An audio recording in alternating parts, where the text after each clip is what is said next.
Hell you would. But what? It's gonna make you real angry.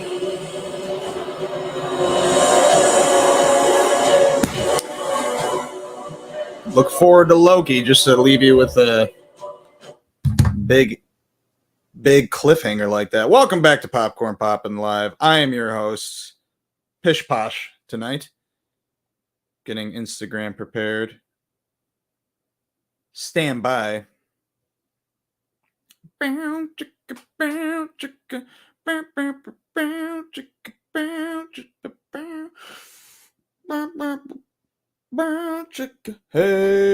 hey, what's the matter with you? Something or something or something. We're gonna wait until the credits roll now. We usually start about 30 seconds to a minute after the show time, y'all. Yes, we're supposed to start at 8 o'clock. It's 8:56 now. That's why I showed up fashionably late. Look at the tie that I'm wearing now. How do I get live on Instagram? Here we go. There's the flow. Yeah. Boom, boom, boom, boom, boom. Come and get your love. Come and get your love. There we go. I think we're about ready. I don't even know if we're going to do an intro tonight. Oh, wait. Am I on the wrong thing? I'm on the right thing. All right. Goo my both. Wah. 2 reasons why we're late this evening. 1, I had a wedding today. And 2, I didn't even know if I was going to go because I was sick all weekend this weekend. Thursday night till kind of today. I feel much better now. My head is still a little foggy, but I'm doing good. So I think it was food poisoning. It definitely wasn't COVID. I took a COVID test and it wasn't COVID. So I kind of wish it was COVID because I missed 3 shows this weekend instead of just missing 1. It was the opening weekend of the sketch Spooky Nights playing at the Planet Ant Theater next weekend, Friday and Saturday at 9 o'clock. Get your tickets at eventbrite.com. You can follow the link in my infos. Okay, another reason we're late is because of the wedding I went to today, which was a great wedding. I just didn't think I'd be there that long. And shout out to Kyle Androina and Corinne Androina. It was nice meeting you, and congratulations to your wedding and getting married and all that awesomeness. But also, I forgot that there was a new Loki. When I was sick, throwing up, and I'm not joking, I got food poisoning earlier in the day. And I felt like queasy, and I'm like, I know it was that sandwich earlier, but I'm still really fucking hungry. So I went to see the 3.5 hour long Killers of the Flower Moon, which is going to be our spotlight film this evening.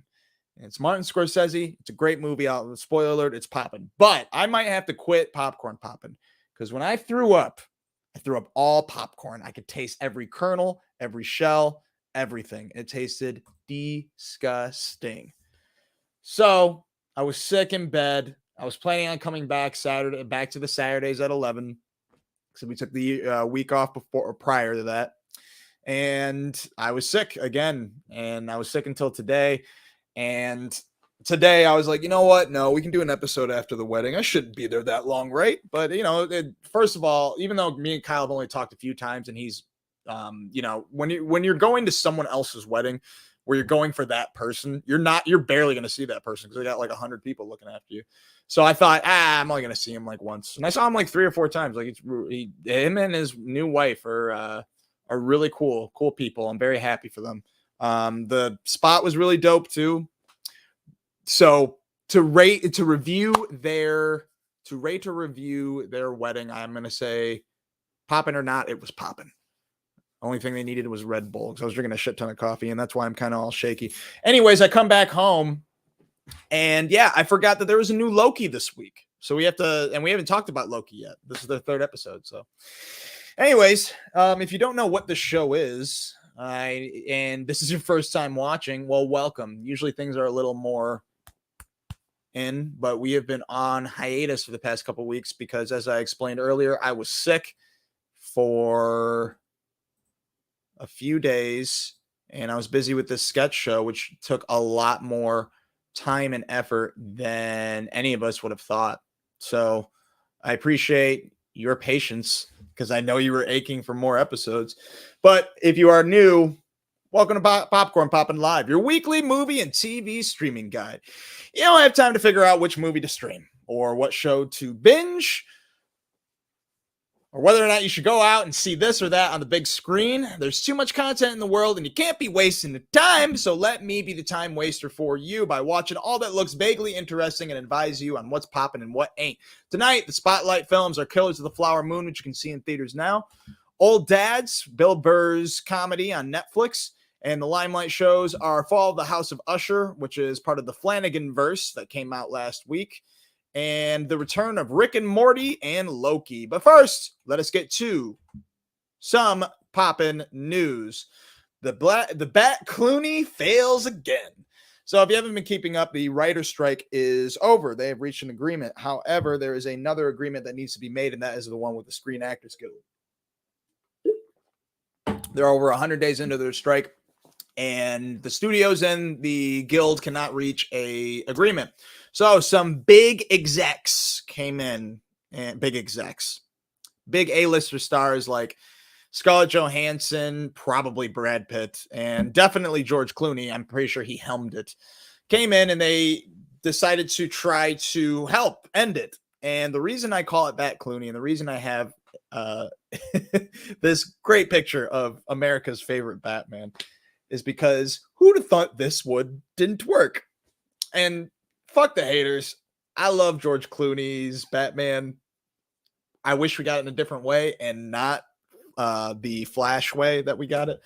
But he tried, and and the reason I'm comparing him to his old Batman is because he tried to be a superhero again and come up with this brilliant idea. And this is all out of jest. This is all out of fun. This is a comedy show. So George Clooney, if we ever meet, which I think we will, hopefully, and you ever get a hold of this, know that this is me just joking around.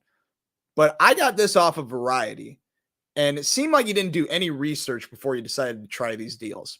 So here's what you try to do. Under current rules, SAG members pay $231.96 in base dues each year, plus 1.575% of covered earnings up to $1 million.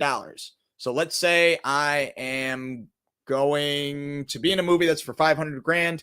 I have to pay SAG 1.6% of my earnings. Unless I'm getting buku bucks like one of the A-listers, such as George Clooney, or anyone that's making a gajillion dollars, and the percentage of this 1.6% actually equates to more than 1 million, I don't have to give away more than 1 million. So that's another huge reason for actors such as George Clooney and whatnot to make buku bucks, so they don't have to pay that much in interest. Now, well, actually, I guess it doesn't matter as long as it caps at $1 million. The A-listers proposal would eliminate that cap, which means it would always be 1.6% across the board, not even up to $1 million. So if you get 200 million, whatever 1.6% of that is, I don't know. You get the picture. He was trying to get rid of caps for specifically aimed at A-listers. And Fran Drescher, who is the head of the SAG organization, the nanny, she explained that an increase in dues does not impact the contract that we're striking over whatsoever. Basically, that didn't work out. The group also proposed a residual structure in which the lowest earning actors would be paid first and the highest earning actors would get residuals last. This is also not correct. This is not the same thing that he was thinking. He's getting confused with residuals and profit participation, which is a percentage of profits that are paid out on the back end in a waterfall system. As more profits come in, the money starts to flow further down, so it makes big difference where an actor is positioned on the waterfall. That is profit participation. Residuals are paid out at the same time to everybody who is owed, And every time a project is sold to a new medium or re-aired on TV, the union contracts spell out exactly who's owed that. Residuals have nothing to do with profits. So basically, his two big ideas were for no reason. And I'm not trying to give George Clooney any shit, but if you're going to go on for a big meeting like that, I feel like you should know the difference between those two, or talk to your lawyers, and the lawyers should have known that. So another reason I'm giving him shit is because it sounds more like, hey, we can save this, instead of actually researching what they can do. But I do appreciate that they're trying to like equalize themselves with actors of lower income as well. He tried something. I just wish he would have did a little more research beforehand. And this is coming from someone who barely understood what I read. I had to do a lot of research on just that. And by that, I mean, I only did one site, and that was the one I just read off of. But props to Clooney for trying. Otherwise, there's really no news with the strike except for the Halloween strike. Did you know that on Wednesday, according to Deadline, SAG posted a flyer with guidelines for observing the holiday without undermining the ongoing strike? The union instructed members to avoid dressing up as characters from struck content and instead opt for generalized characters and figures: ghost, zombie, spider. SAG also demanded its members refrain from posting costumes from struck content on social media. The guidelines prohibit members from choosing some of the year's most popular costume choices, including Barbie, Wednesday Addams, and Spider-Man. Yeah, this is silly. This is really silly. It's Halloween. It's just because you put on the costume. I think like Margot Robbie shouldn't be allowed to be Barbie on Halloween. I think that's part of a promotion thing. I guess if you worked on the project, then you shouldn't do it.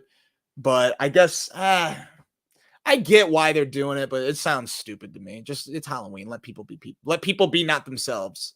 And the whole point of all these fucking holidays and shit is to, besides consumerism, is to escape from real life. So please help us escape by being the things that we want to be. Anyways, there's no other word on the strike. I don't think that they even have a meeting coming up. I think it'll end within the next 3 weeks, though. All right, no popping questions this week, but let's go right into Loki. Loki, Disney Plus, Thursdays, season 2 at 9 p.m. I just watched the newest episode. So here's what I think of the new season. The first episode was fucking great. I loved it. I loved Hugh Kwan, probably mispronouncing it, from Everything Everywhere All at Once, or most popularly known as Short Round from Indiana Jones and the Temple of Doom, joins the cast, and he's dope. The first episode is just awesome. I don't want to get too much into this show because we got a big show. The next thing I will say is episode 2 sucked. I hated it. The beginning was fun, but it does kind of throw you in a situation where you hardly knew what was going on. And the last 10 minutes of it was a McDonald's promo where they're talking about all of this could be gone. And they're talking about the dimension that they're in, or the timeline that they're in. All of this can be gone. Your life here could be gone. And all you're seeing is McDonald's. Her new life is working at McDonald's. Jesus, guys. I get that you want to do product placement, to produce your shit. And product placement's very important. But it was so blatant and it was annoying. And when you learn about product placement, it's even more annoying when you see scenes like that where they're basically using McDonald's as a metaphor for the timeline of greatness. Chill out, McDonald's. Chill out. And I don't even think that was McDonald's fault. I bet you McDonald's is watching that and they're like, wow, man, we're getting a lot of screen time on this episode. It's ridiculous. McDonald's is now a plot point in Loki. It's stupid. Anyways, that was the second episode. It made me think, oh shit, I don't know about this season. I was so sure that it was going to be great after episode 1. Episode 2 gives me doubts. Then episode 3 came, and I still like episode 1 the most, but we got into the stinger that we got from, what's its name? What is the movie with the stinger that was from this last episode? Ant-Man 3 had the stinger of seeing Victor Timesley, the return of Jonathan Majors. And this is all controversy aside. I love Kang's character, and Jonathan Majors is very great in the show. So it's cool to see him in it. Controversy aside. I dig that they brought Gugu back as the person that was helping her out, or helping him out. Miss Minutes is back, and she's scarier than fucking Kang, to be honest. And it was a dope episode. It was kind of what we want, that we're going back into, oh, what's the king of it all? Like, what's the one fucking thing that connects everything of value in the multiverse saga? Because all this shit is so separate, we forgot that they all connect sometimes. And it's dope that they're going back into it, and they're going into it strong. So hopefully then the rest of the season reigns true for that as well. Our Flag Means Death season 2 is on right now, Max, Thursdays, and the show's still great. I wish there was less romance and there was more pirate shit. It's still a hilarious show. I was just more excited to watch like pirate comedy. It's like a beautiful story and all of that, but I want more pirate stuff. But I will say, you get a lot of crazy pirate shit from Taika Waititi's Blackbeard. Check it out, though. If you like Taika Waititi, if you like Rice Darby from Flight of the Conchords, you will love Our Flag Means Death, which is on Max Thursdays. Gen V, which is on Prime. The new episodes on Fridays. The show's great. If you love The Boys, this is the spinoff of The Boys. This last episode was very, very good, too. This is a great show. It's like the Doom Patrol of The Boys, but no offense, Doom Patrol, but better. Doom Patrol, there's a lot of shit going on, and there's a lot of times where you're like, wow, have they had a second to breathe for a while? And this crew doesn't. There's a lot of shit going on all the time. A lot of memories getting wiped, which they got to chill out on a little bit, by the way. But no, I love the show. The only thing I don't like about it is the YAS aspect, which this is a YA show, but it is done so well that, especially cinematography, and it always catches your interest. You know, it's just like the lovey-dovey stuff. There's a lot of lovey-dovey stuff that you see with YA shit. If you're into that, you'll love Gen V, and if you love The Boys, you'll love Gen V as well. Prime Fridays. The season's almost up, though. I think I only got 2 episodes left. All right, honorable mentions of things that I have not watched that you might like. And I don't know, I guess we'll play the opening because it feels weird not playing the opening. You know what? Since I noticed, let's play the opening. It'll give me a little break. It's super weird that I didn't play the opening in the first place. Should I do it now? No, I'll do it after. No, I'm going to do the intro now. Acting like I'm talking to somebody. I ain't talking to nobody. Here you go. Care Solutions, your solution to self-care. This is the app for meditation, so breathe in and out. Very good. Breathe in and breathe out. Excellent. Now, breathe in, breathe in, breathe in, breathe in, breathe in, breathe in. Keep going. Breathe in, breathe in. I can't breathe What? in anymore. What was that? I can't breathe in anymore. Yes, you can. Just breathe in. Yes, you can. Breathe in. Try eating the air. There you go. Eat it. Now, once you're done eating it, hold your breath for 17, 16. Why are you starting so hot? What? You made me lose my train of thought. I'll have to start over. 17, 16, 15, 14, 13, 12, 11, 10, 2, 1. Breathe out. Are you breathing out? I'm gonna have to start over. 17, 16. Hello. Hi. Hello. Hi. Hello. Hi. Hi.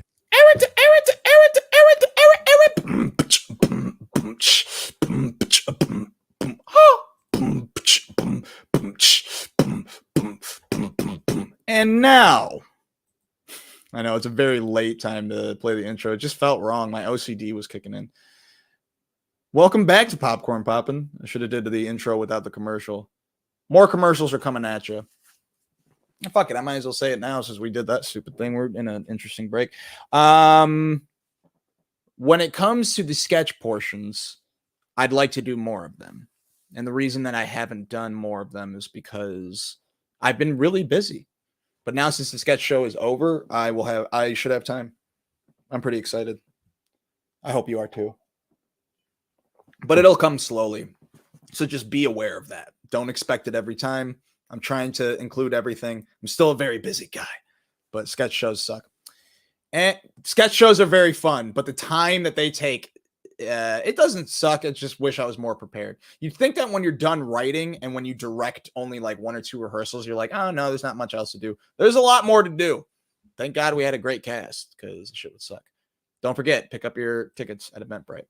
All right. Honorable mentions. Here we go.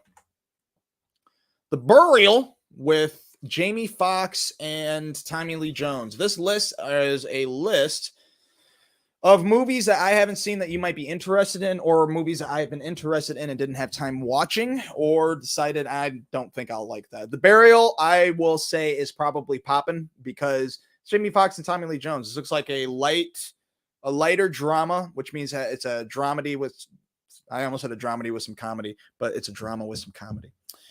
It looks pretty good. That's all I have to say about it. I hear it's actually, I read online, it's pretty good too. So I'll watch it sometime. You can watch the film on Prime right now. Journey Smollett Bell is in it as well. So keep that in mind.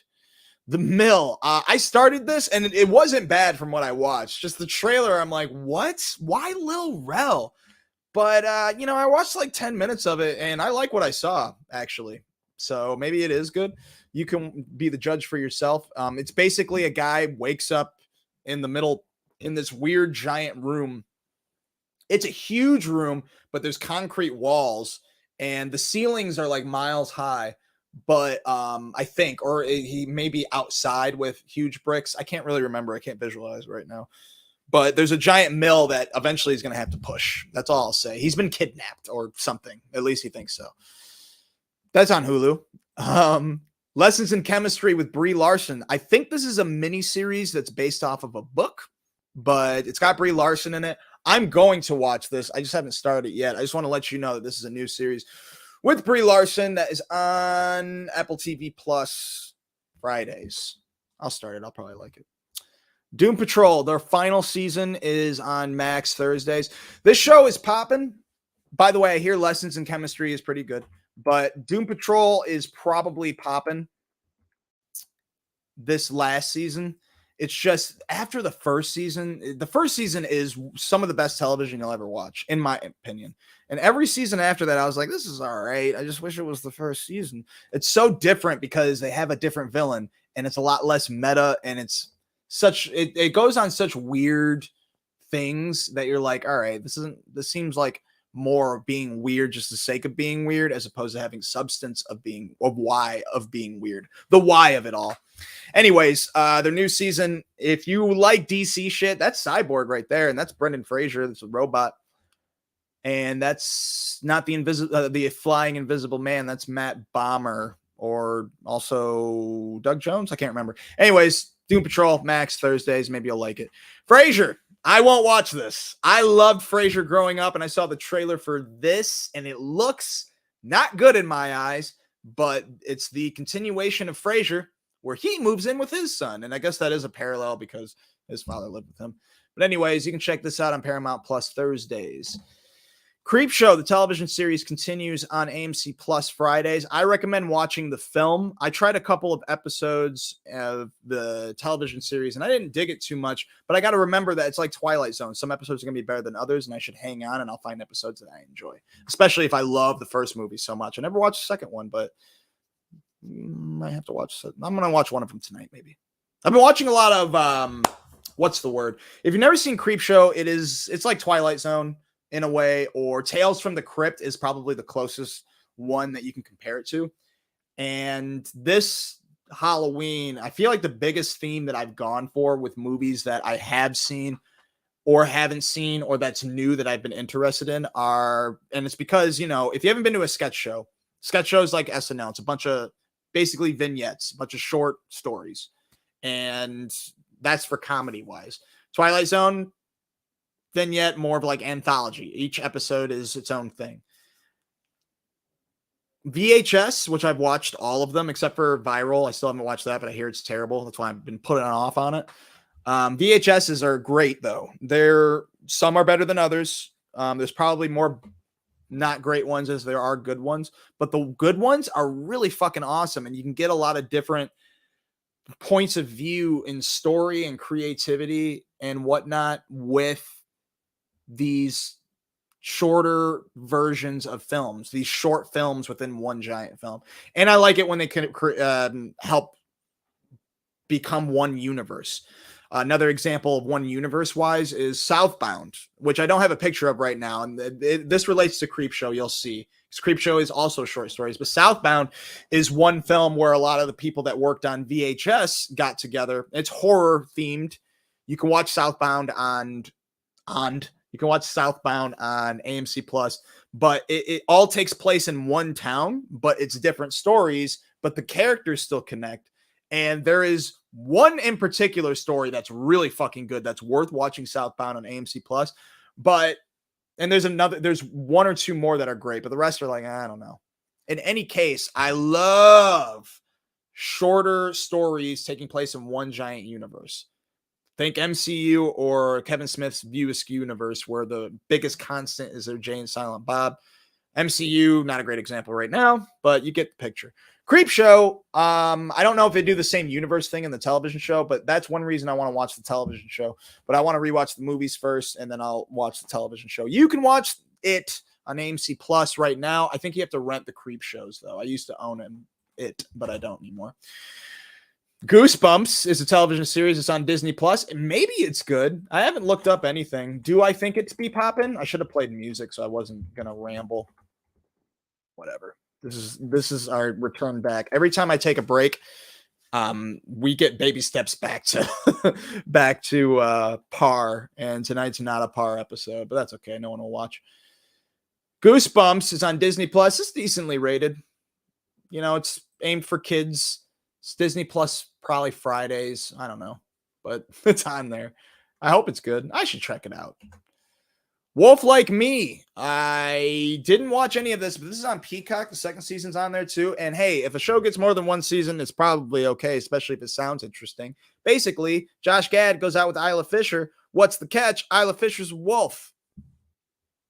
What's going to happen? I'll tell you what. Actually, I won't tell you what. Posters have given away where the show goes, and I'm definitely even more intrigued. So, Wolf Like Me, check it out. Probably a really great horror show. I'm going to start it. Hopefully this month if I have time. Big Mouth, the second to final season dropped on Netflix. I love the show. I have to catch up.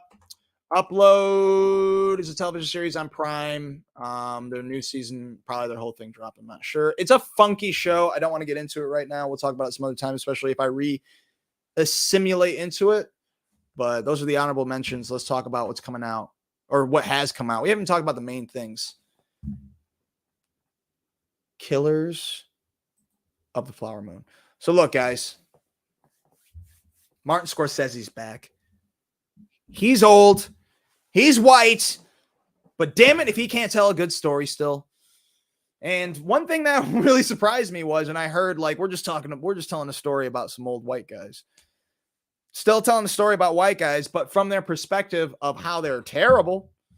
Leonardo DiCaprio and Robert De Niro, two of Martin Scorsese's Lucky Charms, have the most amount of screen time that you've seen them share together since A Boy's Life, I want to say. This movie was really fucking good. Poppin'. If you love Scorsese, you'll love this movie. Although this is a very different Scorsese movie. This movie actually reminded me more of Silence, which I think is a very underrated Scorsese film for sure. If you haven't seen Silence, it's with Andrew Garfield, Adam Driver, and I'm missing someone else, but those are the main two stars. Great film. Very quiet. It earns its name. This film is quiet too, but the editing is so good and the score is so good. If there's one thing that Scorsese does amazing, he will play a song, a tune, a rhythm, a beat for scenes at a time. So many scenes will pass by and you will hear this one note playing and it makes the story like run together so well. That's why to me, all the Irishman included. The Irishman's 3 hours and 50 minutes, I believe. And I believe this was 3 hours and 40. I'm not positive. To me, they don't feel that long. I will say this movie is like two movies in one. So based on the novel, it revolved around two FBI agents investigating the murders of an Osage County of Osage Village reservation, probably. It was from their perspective, and it was two white guys trying to figure out who's killing these Native American indigenous tribesmen and women. Dude, the story is so crazy. And it was going to be that Leo was going to play one of these FBI agents. And about halfway through the script, or when they're about to start filming or something like that, Leo said, "Where's the heart in this? Where's the heart in this? There's no heart. There's no love." And they redeveloped it to where now we're going to do it from the perception of one of these white men who you're questioning how much does he love this Native American woman, but also he is sinister. Besides, I guess, kind of like Goodfellas, we're watching this from a perspective of people that aren't good. And it's very interesting when you see that. It's I don't want to explain too much because I didn't know what I was walking into when I was going to see it. But you think, like, why does Leo look like this? There's a reason why Leo looks like this. And who knows, maybe the trailer really spells it out for people, but Leo does not play a very good guy. Robert De Niro does not play a very good guy. It's so good, man. You guys have to watch it. And I have to do a special with Robert De Niro. In fact, you know what? I'm going to call it right now. We're going to be doing an interview with Robert De Niro, and it will be airing next Saturday at 11 p.m. And we're going to go over all the Scorsese films and figure out what's his favorite and what isn't. So be sure to stay tuned for that. All right. Should you wait to watch this at home, or should you go see it in theaters? I say see this in theaters. It's visually stunning, but it is fucking long. It's a long ass movie. And when it comes to runtime, it is like watching two movies. So because it's like watching two movies, I'm cool with them not cutting anything that they didn't cut. Having said that, the only reason I say that is because I think if you cut anything from the first half or anything from the second half, it won't feel like two movies anymore. It'll feel like there is a lot of one movie and some of another. I would say that, in not thinking that way, if you cut out an hour, you can cut out an hour of the first half. At least. No, not at least. At least 40 minutes. Definitely at least 40 minutes. Hour may be pushing it, but yeah. It was still worth it. Every shot was worth it. Oh, there's only one thing that's a negative. Maybe two things as a negative.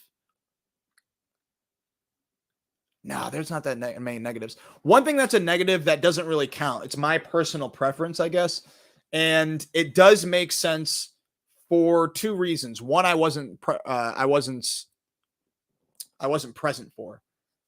Again, one thing to note is that the book was not from the perception of Leo's character. It was from the perception of the FBI agent's character that come in the movie halfway through. Jesse Plemons' character. So I found that fucking awesome and astounding. And watching it with my mom, she read the book and she goes, "This is extremely close to the book, and it's not from their perspective." I'm like, "That's pretty fucking dope." Oh, well, I guess it is. I lied. She told me later that I was wrong about that. I apologize. It's like a history book. Like it's like a historical event book. It's not like told like FBI agent sweated, scared before this happened. Anyways, one thing I didn't like about it was something happened. Someone acts in a certain role at the very end. An epilogue is told in a very cool audio production way. Super, super awesome. But at the end, whoever has the last lines is spoken by someone that I was like, I don't know if I like that. That kind of takes me out of the movie. But with how personal this story is to people, I do totally get it. I just would have chosen not to have that, but it does hit closer for that person. So that's important. And I can't tell you who. I mean, I guess I could tell you who, but that's giving you a spoiler. So I'm not going to. Just know that it's not a bad thing. And it's not like, whoa, that was stupid. It was just like oh, right. I'm watching a movie. I forgot I was watching a movie. Like, I would rather watch it and be like feeling the emotions instead of someone coming, "Hey, this is a fucked up story, isn't it?" Like, yeah, man. I was cool with where I was, but I didn't want you to be like, hey, this movie's crazy, right? That's what it felt like to me. Anyways, Poppin', Killers of the Flower Moon. It's not my favorite Martin Scorsese movie. I tell people like there are probably better ones, and I can argue with a lot of different ones. I can argue why Aviator's the best one.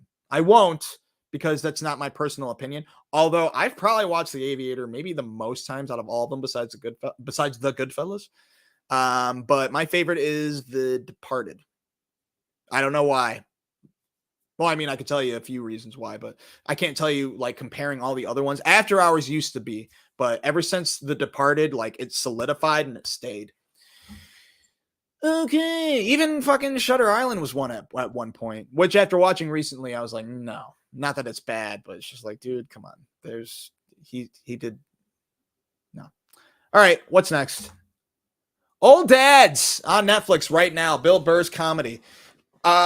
So if you haven't watched this movie, it is Old Dads being old. But Bill Burr and Mark Duplass's wife recently had their kid, like 3 years ago. I feel like the kid felt like he was 3 years old. Bobby Cannavale is one of his friends who's also an old dad, and Bokeem Woodbine is also a dad. And it is basically Bill Burr living in a heightened version of the world we live in today. And think about everything that Bill Burr complains about in comedy, and that is every character besides the old dads in this film. Even the wife is kind of like that. Katie Eccleston, I think. Kate Eccleston. She's kind of like that, but she is mostly on his side, but she's also like the deciding factor. But for instance, they recently sold their company to a younger company that's trying to be like diverse and more user friendly and, Zen and, yoga, shit like that. There's scooters that you ride to work, and he yells at people for being on scooters and going through stop signs. And a parent tells him, hey, maybe that's dangerous for the kid. And he says, hey, why don't you go, make a review about this or post it on your Twitter and make jokes that you saved the universe and blah, blah, blah. Anyways, it was Bill Burr versus the world. Like every person was a person that Bill Burr hates. And it's about him living in this world and being angry because it's very blatantly obvious that the world has changed for the worse and that it is full of pussies and it's not how America used to be, and it's invasive and it puts you out of your comfort zone, which I do gotta say the world does a little bit, even though like being out of your comfort zone is like the thing I'm into. But like in an aspect of like being in front of people, that's put me outside of my comfort zone, but you have to like want to do that. Anyways, this is a man that's put outside of his comfort zone for having to share with people or go to therapy or all of that. But ultimately, it's showing that being an old dad, an old father, any father really requires you. If you're an old father, you are required to maybe change because of your son or daughter or child. So that's what happens. And if you just go into this knowing like everything's heightened to a very huge degree, it's fun. I think someone who is like a millennial hipster would fucking hate this movie, or they would like it ironically. I love it. I think it's hilarious. I think that there's probably a few times where I'm like, yeah, I've been that person, sadly. But overall, it's very great. I liked it a lot. No notes. It's actually a very funny movie. I liked it a lot. I was very surprised that he brings you into a world where I'm sure if you ask Bill Burr, like, wow, you created a world that all these characters are really turned up to the person you hate. I'm sure Bill Burr would say, no, that's real life. What are you talking about? Everyone's like this. They don't know how to drive. That's my Bill Burr. Poppin'. Go check it out. If you don't like Bill Burr's comedy, you're not going to like this movie. I'll tell you that much. Night of the Hunted. I didn't finish this, but it is, I recommend everyone to watch it on AMC Plus right now. I'm not going to guarantee you're going to love it, but I'm going to guarantee you that the first 20 minutes, you'll be like, wow, this could be really dope. What a great idea. And it adds in elements where you're like, I don't know. Basically, a girl gets a call. I think I know the end of this movie the whole time. Maybe they're doing it on purpose. I don't know. Anyway, first of all, Alexander Aja or Alexandre, I'm pretty sure they're French. He or she, or they did, what's it called? High Tension. Great horror movie. Uncomfortable, but very, very good. Very well made.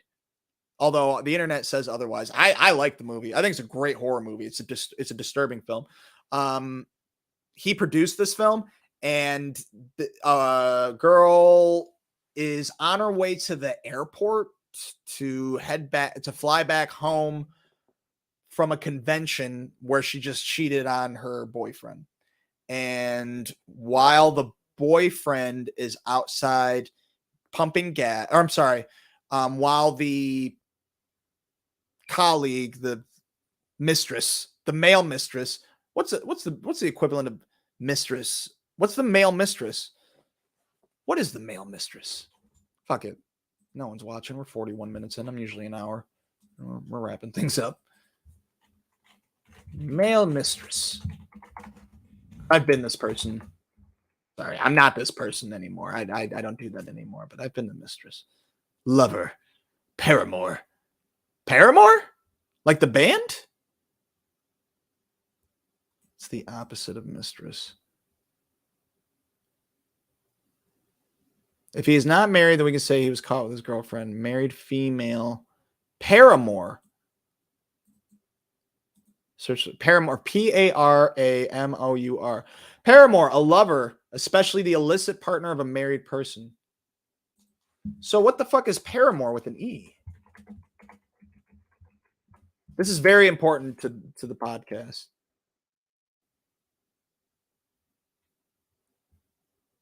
Is that what Paramore means for like the band, but it's spelled differently? Huh. That's interesting. Okay. Well, the word of the day is Paramore, not the band. Interesting. That's really fucking interesting. I've been a Paramore. I've been the band a couple times, but not.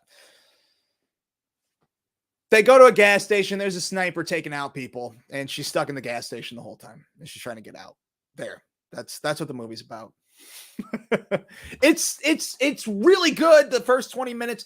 I think the cinematography is good. The acting is okay. The editing is pretty good, but like the story character shit is like, why are you're doing too much? I think you're doing a little too much with things. I think if he just let things happen organically and didn't try to surprise the audience with like, this character's might be this character type of thing. If it would have been better if it doesn't, they're shaping this to be a non-random incident. And I think it would be a lot stronger of a film and a lot scarier too, if they portrayed it in a, like, I just walked into a sniper situation on accident, but it seems like planned and all of that. I don't know. You can be the judge of yourself. It's on AMC Plus right now. The PuppetMan, AMC Plus as well. There's a lot of AMC Pluses. AMC Plus is a great streaming service to have, specifically during October, because they have a bunch of horror shit. And most of the new horror films that I've watched, because in theaters, fucking Taylor Swift ruined all horror movies coming out. Exorcist was terrible. Sorry, but I didn't like it. But AMC Plus, it funds a bunch of movies to be released. Every Friday has had at least one okay movie come out for October. Anyways, the PuppetMan was one of them. This was basically, it is how it sounds. Like, people are starting to do some weird shit where they're like, I'm not controlling myself. This isn't me. This isn't me. PuppetMan shit. It looks kind of silly sometimes because this is what you're seeing. I'm probably doing it better than at least two of the actors in the movie. No, it's me. Or it's sorry. Can we do a recut? Director, what do you call it again? It's called a retake. Yeah, a retake. Thank you.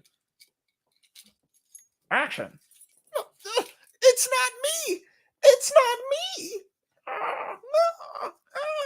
Sorry. That's the movie. And when I saw the trailer, I was like, I don't know. This looks like a situation where it's not good. It's fucking. I think it's decent.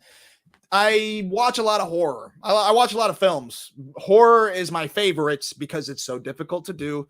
And there's a lot of different. I think that there's a lot more ways than we know to scare people. And I feel like we're exploring the wrong parts of it. Like the same with like superhero movies. I feel like we're digging the same holes when there's a lot more treasure elsewhere. Besides the stumbling and mumbling. I think I phrased that very well. Anyways, PuppenMan, I thought was decent, except there was one scene that was so fucking good, but they cross-cut it with another scene that was so fucking good. Basically, they cross-cut two deaths as if they were happening at the same time, and both deaths were really fucking well done. It made me think that they shot the movie and someone's like, yo, we got to have at least 2 more good deaths because this movie's whack.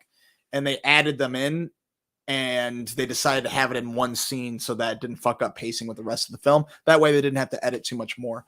Anyways, I recommend for you to watch the movie specifically for this one scene and to see this gimmick. Like we've seen this gimmick before, kind of. But I like the title and the poster. And, you know, when you watch the trailer, it looks silly. And horror is fun to make fun of. So whether or not you'll like this movie, you'll probably find reasons to make fun of it.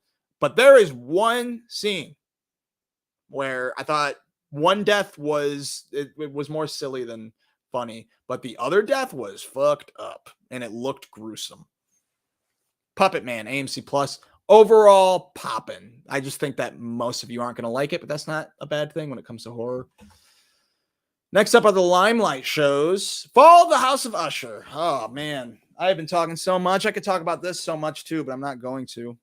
Yeah, I'm not going to. Flanagan Universe. I've lost all my juice because I've realized how much I love this show, and I should have talked a lot faster for the first half rather than this half. I don't know if you can tell how tired I'm getting, but I'm getting very tired. The Fall of the House of Usher. Do you like Mike Flanagan? Do you like The Haunting of Hill House? Do you like The Haunting of Bly Manor, even if it's just a little bit? Do you like Midnight Mass? Do you like Midnight Club? Do you like all of the fucking actors that ever acted in all of Mike Flanagan's stuff, including those shows? Oculus, Hush, Dr. Sleep. I feel like I'm missing one more. Before I Wake. One more. Gerald's Game. There's probably another one. Anyways, if you like those shits, or you like at least one of those shits, you'll probably like Fall of the House of Usher. I'm going to tell you right now, it's popping. Is this my favorite TV show Mike Flanagan did? Now, Haunting of Hill House is so great. One of my favorite miniseries. One of my favorite horror anythings. It's so well made. And I will say it's better than this show. But this is my favorite Flanagan show. It's super fun. I don't know if you guys remember, but a few weeks ago, maybe months ago, I had heard a rumor that this show was going to be much more comedy than any other Mike Flanagan thing. It is, and it's fucking glorious, and it's hilarious. So funny. And it's definitely more of a horror than it is comedy, but the comedy that happens is really fucking funny. I've cried laughing at it so many times watching the show, and it made me jump a few times. And there's a few parts where I was like, fuck. One part in particular, if you watch this, is, and don't worry, I'm not going to spoil it, is in episode 2, the monkey scene, the ape scene in the end of an episode. So how do I describe this? This show is basically based on works from Edgar Allan Poe. I love Edgar Allan Poe. I've read I don't read that much. So know that before I tell you this. I've read like 4 or 5 of his stories, I want to say. And I got into Edgar Allan Poe after watching the Simpsons Nevermore story. And also I think we read that in class and I really liked it. Oh, and I love the Heart one. I can't remember what it's called. Whatever. Edgar Allan Poe short stories. You don't need to read them to know things, except like understanding more. You really don't need to know that to understand what the Raven is, but you've heard a lot of the stories before. The Telltale Heart. Anyways, they do a lot of spins on those stories, and you think you know what's going to happen in something else. Like the Telltale Heart actually had a cool like twist on its own. The story is better, but this show does a cool twist. When they do Nevermore is a good little twist, or the Raven. Anyways, great show. Great books. This is about a big family, a big rich white family, mostly white. I lied. There's a few looking me's. Anyways, big rich family that are all fucking terrible, and one by one they start to die. And that is not a spoiler, I promise. That is, in the first episode they tell you within like 10 minutes or something, like, hey, this might happen. It's so fucking good, and I thoroughly enjoyed it. I kind of want to rewatch it, but I'm gonna try to save it until next October, because it's so fucking good. It's so good. It's so funny. It's so fun. And some scenes are gruesome. Mark Hamill's in it, by the way, which was a huge surprise. If you don't know who Mark Hamill is, you're an idiot. You've lived under a rock. It doesn't matter if you're a nerd or not. You should know who Mark Hamill is. He was Luke Skywalker. His voice is silly, but you get kind of used to it. And that's fucking Joker, by the way. Probably the best Joker. But the show's great. Carla Gugino is still amazing. And man, I just really, really loved this show. It was heartbreaking sometimes. Oh, and it has, all right, here's the negatives. One negative is, one thing I didn't like about Midnight Mass was the monologues. It was just like, wow, man, people monologue the fuck out of these lines in the show. And I thought that it was because it was a lot of religion stuff. I don't think that's what it is. Flanagan is a great writer. Dialogue has never really made me think like, oh, you're a connoisseur with dialogue. I think he's falling in love with his dialogue more. I'm sorry, with his monologues more and more, where it's making him, in my opinion, even though I truly think I am wrong, it makes him sound pretentious. Because like there's a boss character in this, in the flashback episodes, that monologues so much, I have walked out of the room and walked back in, and I'm like, dude, he's saying like the exact same thing he said every time he monologues, he's basically saying the same thing over and over again. And it sounds good, but it's the same shit. You're saying one thing 17 different ways in an 8-minute scene of just you talking. So that happens quite a bit in the show, specifically with that boss character, but it's still very good. Now, sometimes the monologues are fucking great. For instance, probably the best monologue I've ever heard is about selling lemons and talking about lemonade, selling lemons or selling lemonade, whatever. You know what I'm talking about if you watch the show. I think that this will be a new monologue that will be on the internet. I will fucking share it. It's so great. It's one of the best monologues ever. And you should check it out. Lemons. Follow the House of Usher. The whole show is super fun. It's 8 episodes long. They're all on Netflix. Highly, highly recommend it. And I recommend watching all of Flanagan's shit. Perfect for October. Poppin'. What's next? The Return of Rick and Morty. New voices. Morty kind of sounds like Morty, but we didn't have that much Morty in the new episode. Rick doesn't sound like Rick. Rick sounds like season 1 Rick, which means this actor could grow into a Rick that we can be used to. However, I think that this is going to be I think that they lost a lot of fans now. I do. I think that I don't think they're hurt though. I don't think they're hurt by any means, but I do think that Justin Roiland's departure means people are going to turn this off, kind of like in a vein of Spartacus. Not that I knew many people that watched Spartacus, but the first Spartacus, Andy Whitfield, actually died, and they replaced him with a different actor. I thought that a different actor was just fine. People said, oh, no, the first actor was just so much better. And I was like, yeah, the first actor is so much better. That's the OG. But we were okay with what we got. Personally, I think they could have found a better one.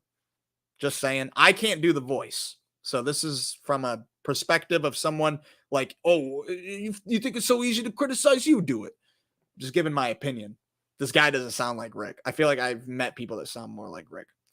But I'm going to give him a chance and hear more episodes, and maybe, it'll get better later. But the episode it was so hard to remember because all I was focused on was Rick, to be honest, on his voice. I'm trying to remember what happened in the episode. I think it was good. I don't know. Oh, yeah. All right. I don't remember what happened in the episode because I'm very tired. And I was very tired when I watched it. And I was listening to a lot of new Rick. But I think the season's still fine. It's very apparent that Justin Roiland is not essential to the writer's room. A lot of the shit they did, like specifically how they make their own music. I didn't realize how much they love to make their own soundtracks until like season 2 or 3. I was like, wow, you guys really like making your own songs. That is one aspect that definitely hasn't changed. And just the quirky writing of it all is still there. I just hope this voice I can get used to. All right, let's move on. We got to wrap this up. Bodies. This is a great show, a miniseries. I think it's going to be a miniseries. I'm at episode 3. It is about one street in 3 different timelines, 3 different people finding a dead body. It's based off of a comic book, apparently, or a graphic novel by DC Vertigo, which I didn't know. And I only hearing that, I was like, that's pretty interesting. That's pretty cool. The first episode ends with an introduction to another timeline. I'll just say that, but I think you can guess where they go with it. And it's very fucking intriguing. In fact, maybe I'll say it just to help you watch it. I don't know if I should, because I guess it is kind of like a surprise. I won't say it. Just watch it. Watch the first episode and let me know. I am going to let you know how the rest of the show pans out, because this is an interesting mystery, and if it's one season, then they got to start answering questions soon. Bodies, Netflix.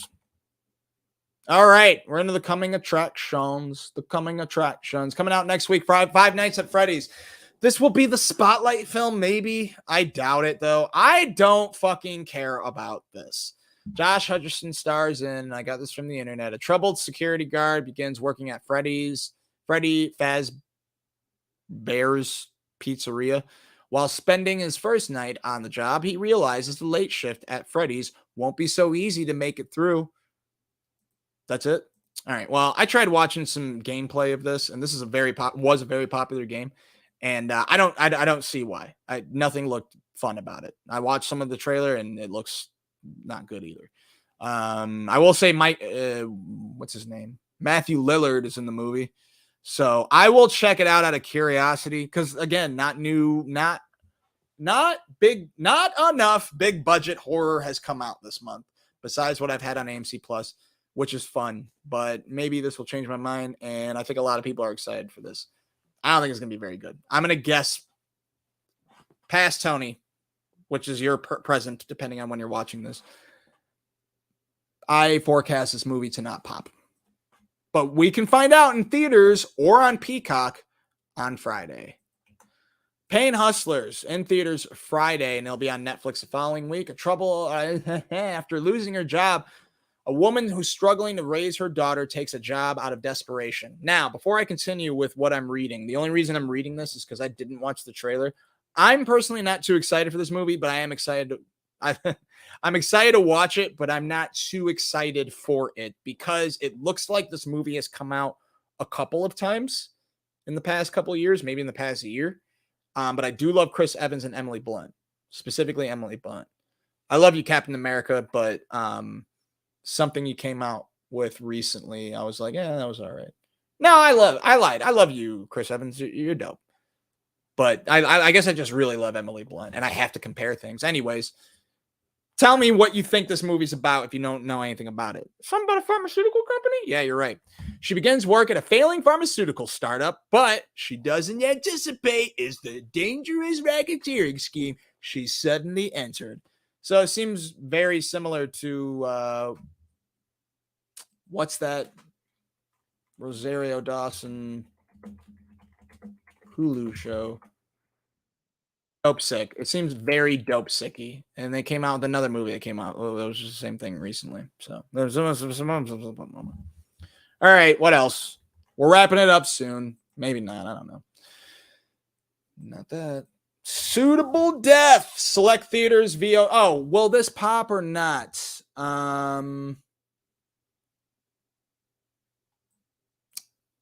I think it will. I trust Emily Blunt. I don't think it'll be like one of the best ever. I think it'll pop just enough for you to be like, yeah, I'm okay that I watched that.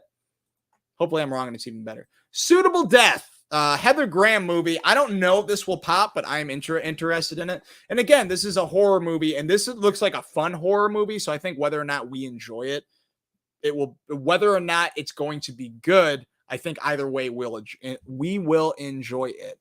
And it's basically like Freaky Friday with a killer twist, kind of like the movie Freaky.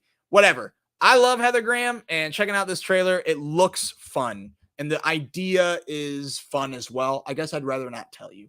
But I thought this is on AMC Plus Friday. It isn't. It will be in December. But if you're looking for more new horror this spooky season, you can check it out in select theaters and video on demand Friday. That's not Sister Death. Did I not? I don't think I did. Fuck. We'll talk about it later. Another new movie that's coming out is not this. It's called Sister Death. It will be the prequel to Veronica. It's coming out on Netflix Friday. I've never watched Veronica, but we're going to talk about the final days of the Pop Scream Horror Club soon. And in it is Veronica. I never watched Veronica, and I hear good things. I believe, I don't know what country made it. Veronica film. Is it Spain? I know it's in Spanish. I think it was made in Spain. The film made in Spain, Veronica, is on Netflix. I don't know what it's about, and I was going to look it up to help you have a decision about watching Sister Death.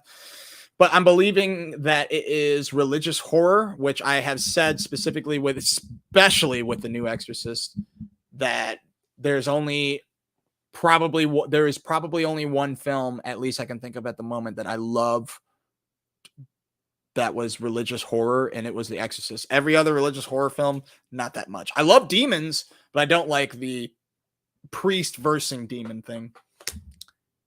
Preacher was good. Anyways, that's Veronica, and that's why I never saw it. But if it was good enough to make a prequel film, I'm going to give it a chance. And I've heard good things. I've heard mostly good things, but from like film connoisseurs or Chuck, he said it was okay. And I trust his opinion, but I do know there's some things we disagree on. So I'm going to give it a shot, mostly because this Sister Death is coming out soon. Friday. Also Suitable Death. All right. Shoresy. I don't watch whatchamacallit, Letterkenny, but this is the spinoff show. I hear it's okay, but it's still entertaining enough. You can watch the season 2 on Hulu Friday. American Horror Stories, the 4-part Halloween events, is going to be on Hulu Thursday. I don't watch American Horror Story anymore, nor do I watch the stories. I've heard the stories are okay, but maybe they're really, really good. I just talked about Creepshow, and Twilight Zone. So maybe this will be good too. It's only 4 parts. Maybe I'll check it out. If I hear that these stories are good, I'll check them out. 30 Coins, season 2. I haven't watched the show, but it sounds fucking dope. I watched the trailer to the season 2. Every time I'm on Max, it keeps telling me, we think you'll love this. We think you'll love this. I'm like, I don't know. It never got a season 2. I found out last week that season 2 is starting Monday. So I'm definitely watching the show. And I read online, like, not very stellar reviews, but it's a horror series. Father Vergara, I got this from the internet. Father Vergara, an exorcist, boxer, and ex-convict, exiled to a remote town in Spain, enlists the help of the mayor and a veterinarian. Really? When a series of paranormal phenomena begins to occur. This sounds dope, and it looks cool, but it looks scary too. So I'm very excited to check this out. I might start it tonight. I don't know. I got to watch something tonight before I go to bed. But I got to hurry up if I'm going to ever go to bed. All right. So those were the big movies that we're going to talk about next week. I just want to talk about some of my suggestions as of recent and why I chose them and why I'm choosing next week's. I'm not going to make any separate videos because this wasn't planned very well. So anyways. We are going to do this same thing next year where we're going to watch. I may not watch these certain films every day, but I like going on like Facebook and shit. And there's like, hey, if you got Hulu, this is what you can watch on Hulu. This is my list of what to watch every day. I've always wanted to make a list like that. And I don't want to only make lists of like the most popular horror films. I like having this show because I want to tell you about movies and television shows that you may not even know about as well. That's why I have so many choices and why the show is so long. Also, obviously, I talk a lot. But one reason that the show is so long is because I'm talking about a lot of different movies and television shows. And I think it's very important to be aware of every new thing that sounds vaguely interesting, because those vaguely interesting things are usually better than oh, this sounds super familiar. If something sounds more unfamiliar, you're probably going to like it more because it's going to be something you haven't seen before.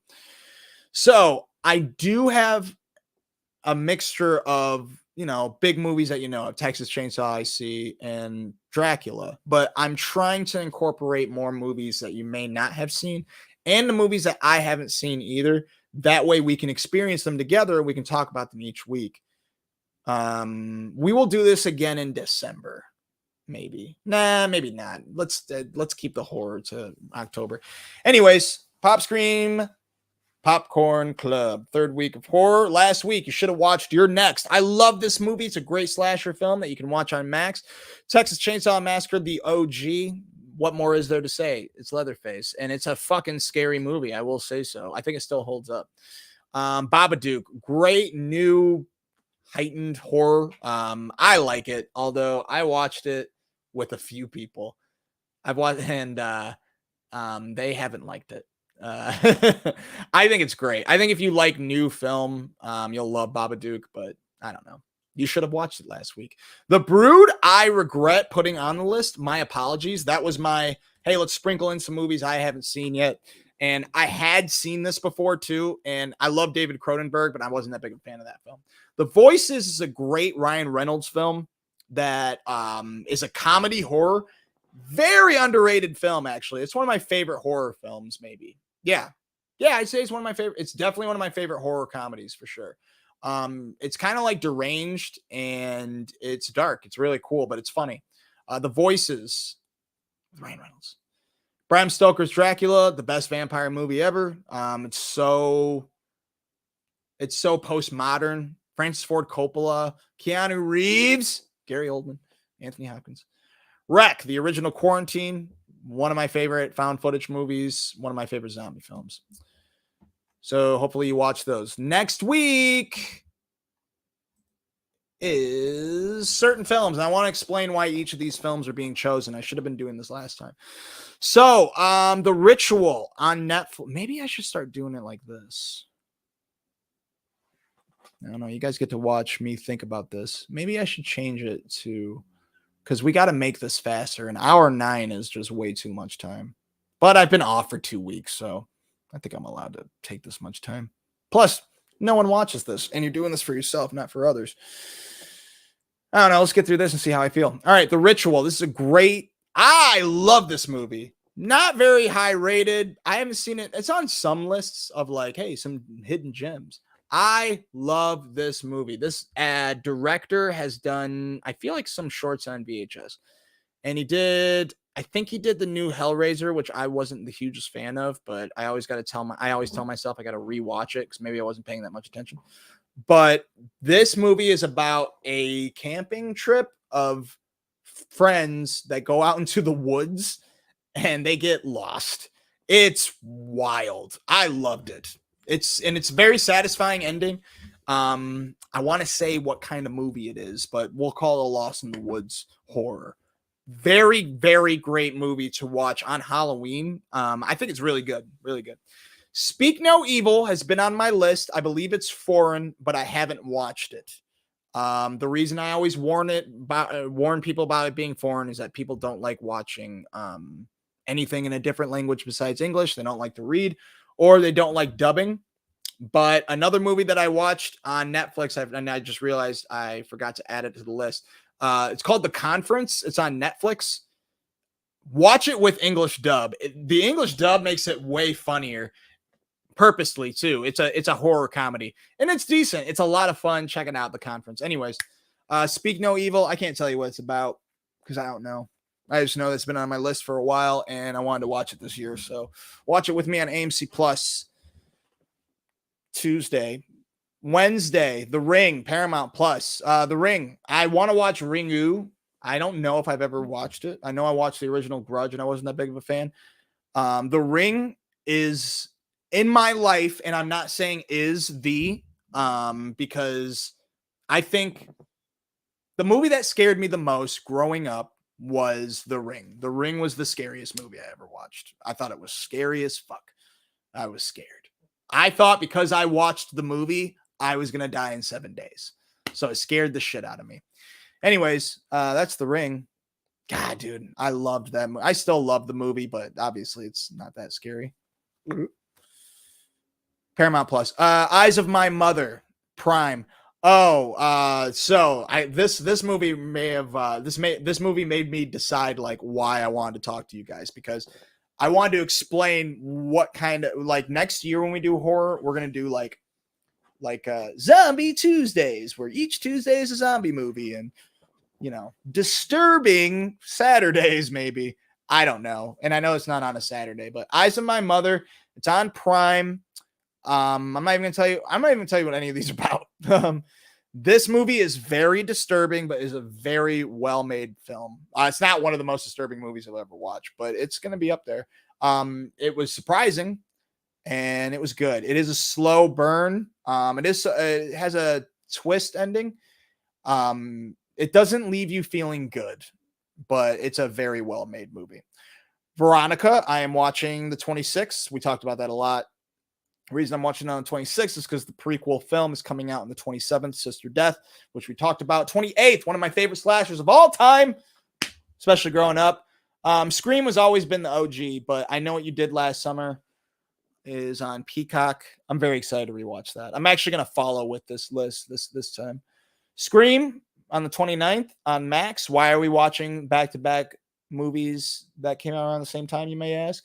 Because scary movie, baby. I've been putting this off for a while. I'm going to be watching all the scary movies basically all weekend leading up to The Thing on Halloween. The Thing is, in my mind, the scariest movie ever made. I'm not saying it scares me the most, but no, maybe not the scariest movie ever made. It is, it's the best horror movie. In my mind, that is the best horror movie ever made. Because, like, what's fucking scarier than that? What is scarier than these creatures and you can't escape? That's insanely scary. That's why Dead Space 2, I believe, is the scariest video game ever. Oh, my God. All right. That's why I chose those things. Next year, we'll do things differently. And I wanted to do a spooktacular this year. Didn't happen. I'm not going to make you guys a spooktacular in 1 week. And I'm no longer promising new things I'm going to do. But I will promise you that every show will be better than the last. I think that's one promise I've been very consistent of, where each week you're going to get something you haven't gotten before. And if you don't get an episode, the shit resets, because I have to gather my bearings and I have to create the show that I want to create for you. But the one thing that makes it very, very hard to do this show is that I want to make things outside of this show, not just sketches that surround it, but I do want to use the show to introduce sketches outside of this. But I have to level that out. So I have to choose because I have a bunch of new ideas for this, but it requires a bunch of time to do before the show, leading up to the show, and like working every day on. And I don't mind working every day on one project, but I got other things going on in my life. This is me being therapeutic with you. And if there's one thing I realized, I am not a great, I'm a good multitasker in the vein of, no, apparently I'm not, because I had you off for 2 weeks and I missed a lot of events for this one thing. But the one reason that I love this one thing even more is because most of my focus was on that. Having these 6 other things makes focus much more difficult for me. It leaves me with less confidence that all my products are really good. It makes me think that all my products are going to be like medium. And I know like this episode is probably one of the worst made because it's an hour and 16 minutes long. The intro was halfway through, but at least I showed up in a suit, and it showed up an hour late, a day late, whatever. It's past 10. I'm tired.